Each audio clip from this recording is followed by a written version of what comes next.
우리가 만약에 4강전에 올라갔을 때 4강전의 상대는 요르단으로 결정이 됐어요. 그리고 오늘 타지키스탄과 요르단의 경기를 보면 일단 타지키스탄도 그렇고 요르단도 그렇고 충분히 8강전에 올라올 만한 실력을 보여준 팀들이었다라는 생각이 드는데, 특히나 이 타지키스탄은 사실 본선 무대 첫 진출이고, 그리고 타지키스탄이 뭐 아랍에미레이트 이기고 올라온 것도 기적이고요. 조별리그에서 어쨌든 통과를 한 것도 기적이잖아요. 근데 이 타지키스탄의 축구를 보면 이 타지키스탄을 이끄는 세그르트 감독이 이 팀을 참 잘 만들었다는 생각이 들어요.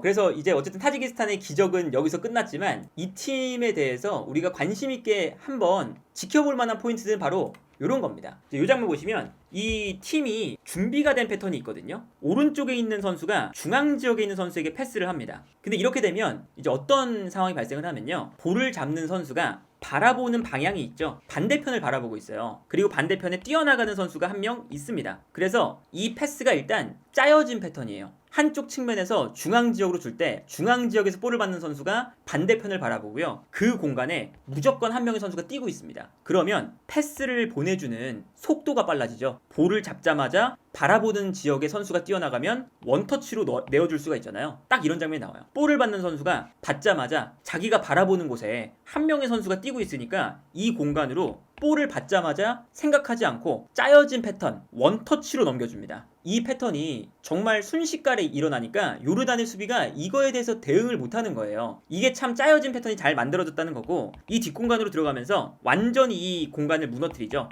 그리고 무너뜨린 다음에도 타지키스탄의 공격이 참 좋은 게, 측면에서 볼을 잡았을 때 가운데 있는 선수가 뛰어 들어갑니다. 뛰어 들어가면서 일부러 이 수비수들을 뒷걸음질 치게 만들어요. 물론 이제 이 앞쪽에서 볼을 받는다는 의미도 있지만, 수비 라인이 뒷걸음질 치니까 수비 라인이 뒷걸음질 치면서 요 앞쪽 공간이 나죠. 그리고 이 앞쪽 공간으로 뒤에서 뛰어 들어오는 선수가 있습니다. 그래서 이 다음 장면을 보면 크로스가 올라올 때 공격수가 수비수들을 뒷걸음질 치게 만드니까 바로 앞에 공간이 생기고, 이 공간으로 선수 한 명이 뛰어 들어오는 거죠. 그 뛰어 들어오는 공간으로 패스가 들어가면서 이 공간에서 슈팅이 나옵니다. 결정적인 슈팅이었고 심지어 골대를 맞고 나왔죠. 이 득점이 들어갔으면 사실 오늘 4강에 올라가는 팀은 요르단이 아니라 타지키스탄일 수도 있었고요. 이 패턴이 똑같은 게 또 나와요. 이 장면 보시면 중원에서 중원 싸움을 하고 있습니다. 중원 싸움을 하다가 어떤 장면이 나오냐, 타지키스탄이 중원 싸움에 이겨서 앞쪽에 있는 선수한테 떨어져요. 근데 이 앞쪽에 있는 선수가 일단 약간 나오면서 수비수 한 명을 끌고 움직이죠. 끌고 움직일 때 이 선수가 본인이 돌파를 하거나 그런 게 아니라 볼을 받자마자 뒤에 있는 선수한테 리턴 패스를 내줘요. 그리고 이 선수가 끌고 나오는 수비의 뒷공간으로 한 선수가 뛰어 들어가기 시작합니다.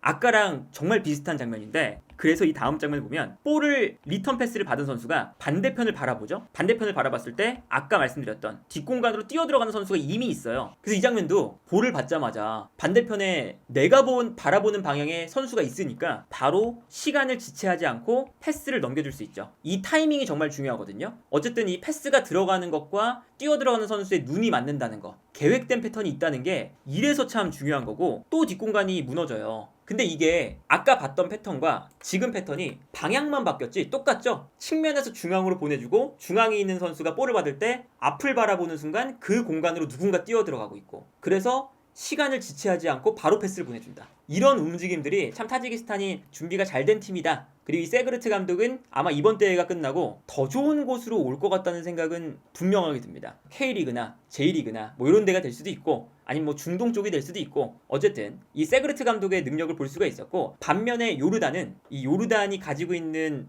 분명한 장점이 또 있죠. 요르단의 장점은 앞쪽에 있는 4명의 공격수가 기술적인 측면이 아시안컵에서도 제 생각에는 가장 좋다고 해도 과언이 아니에요. 요르단의 4명의 공격수는 아시아 내에서는 정말 최상급의 공격진이거든요. 우리랑 일본 정도 빼면.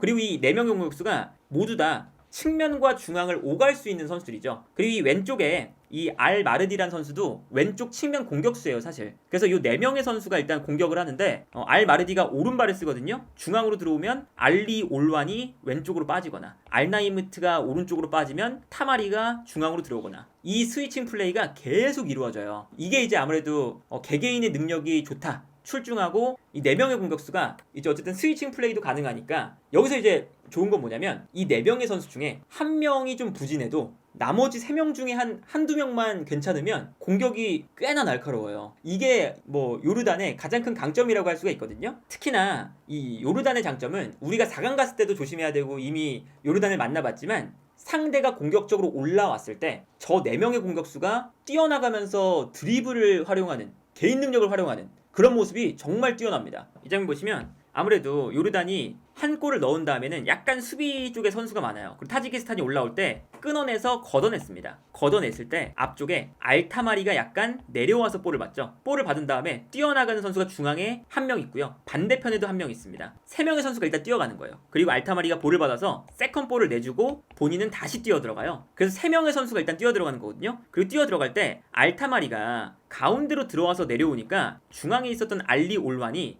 요 공간으로 뛰어갑니다. 그래서 리턴 패스를 받는 요 뒤에 있던 선수가 뛰어가는 알리 올완에게 패스를 줘요. 스위칭 플레이가 이루어지는 거죠. 그래서 이 다음 장면 보면 알타마리가 내려올 때 선수를 한 명 끌고 움직이니까 중앙에 있었던 알리 올완이 알타마리 쪽으로 뜁니다. 그리고 볼을 받는 선수가 뛰어가는 요 알리 올완에게 주는 거죠. 스위칭 플레이가 일어나고요. 측면에서 이제 알리 올완이 측면으로 뛰어나가요. 그러니까 이번에는 오른쪽에 있는 알타마리가 중앙으로 뜁니다. 또 스위칭이 이루어져요. 그래서 이 다음 장면 보면 알리올란이 오른쪽으로 움직이면서 수비를 끌어내니까 오른쪽에 있었던 알타마리가 안쪽으로 뛰어가기 시작하고요. 그리고 여기서 중요한 건 알타마리만 있다는 게 아니죠. 중앙으로 들어오는 이 알나이마트 요 선수도 드리블이 좋기 때문에 수비수에게 둘러싸였지만 여기서 수비수를 이기고 올라갈 수 있는 능력이 있어요. 그래서 기본적으로 여기서 돌파가 되고 돌파가 되니까 알타마리가 가운데로 들어오면서 결정적인 컷백을 줄 수 있는 스위칭 플레이가 자연스럽게 이루어지는 거죠. 물론 여기서 알타마리가 어이없이 이 볼을 놓쳤지만 요르단의 스위칭 플레이, 선수들의 개인 능력 이런 것들을 확실하게 확인할 수 있는 장면이었고요. 어쨌든 우리가 4강전에 올라갔을 때 요르단을 만나면 우리는 조금 더 공격적으로 그리고 요르단은 조금 더 수비적으로 하다가 역습 이거잖아요.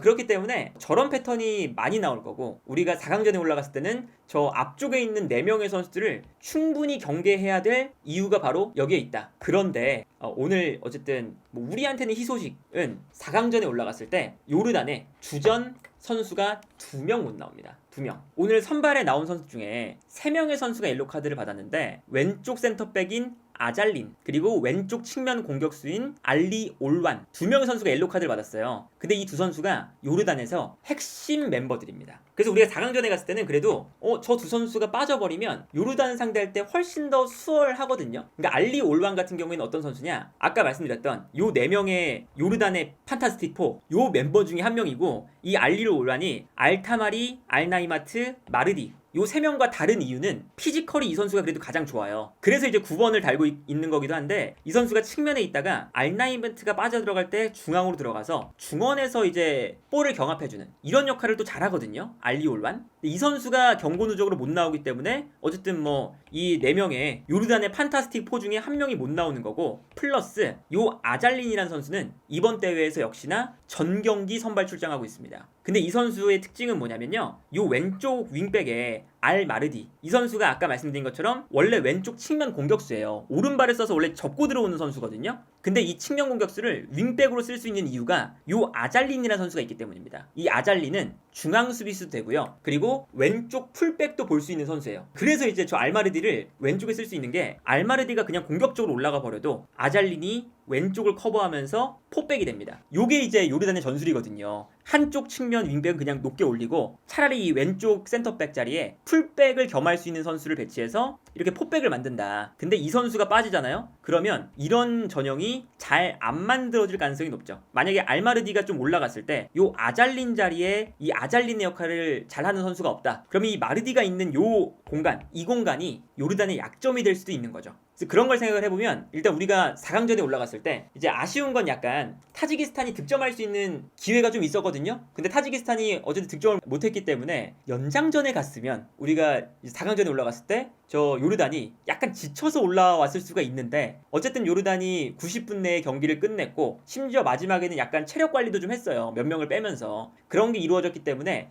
요르단은 어쨌든 체력적인 관리도 어느 정도 된 상태에서 올라온다는 거 요건 조금 아쉽지만 알리 올완이나 아잘린 이런 선수들이 이제 경고 누적으로 4강전에 못 올라온다는 거 요거는 우리에게 그래도 좀 4강전에 올라갔을 때는 긍정적인 부분이다. 하지만 생각을 해보면요 요르단을 우리가 2차전에 만났을 때 비겼어요. 그리고 비겼고 우리가 요르단을 압도하지 못했습니다. 요르단이 되게 어려웠었죠. 그런 걸 생각하면 우리가 4강전에 올라갔을 때 물론 이제 반대편에 이란, 카타르, 일본, 우즈벡 이런 팀들보다는 요르단이 쉽다라고 생각을 하지만 어쨌든 그 요르단이라는 팀도 우리를 괴롭게 만들었던 팀들 중에 하나고 요르단도 분명히 강점을 가지고 있는 팀이기 때문에 4강전에서 요르단을 만난다고 해서 우리가 여유롭네 이렇게 만날 상대는 아니다. 우리의 지금 문제는 뭐 4강전에 올라가든 안 올라가든 우리가 잘해야 되기 때문에 상대 팀을 어떤 팀을 만나든 우리가 지금 못하고 있는 게 더 문제예요. 그렇기 때문에 일단 우리가 8강전에 호주를 이기는 게 제일 중요하겠지만 어쨌든 올라가서 저 요르단을 무너뜨리려면 우리가 더 안정적인 경기력을 보여줄 필요가 있다.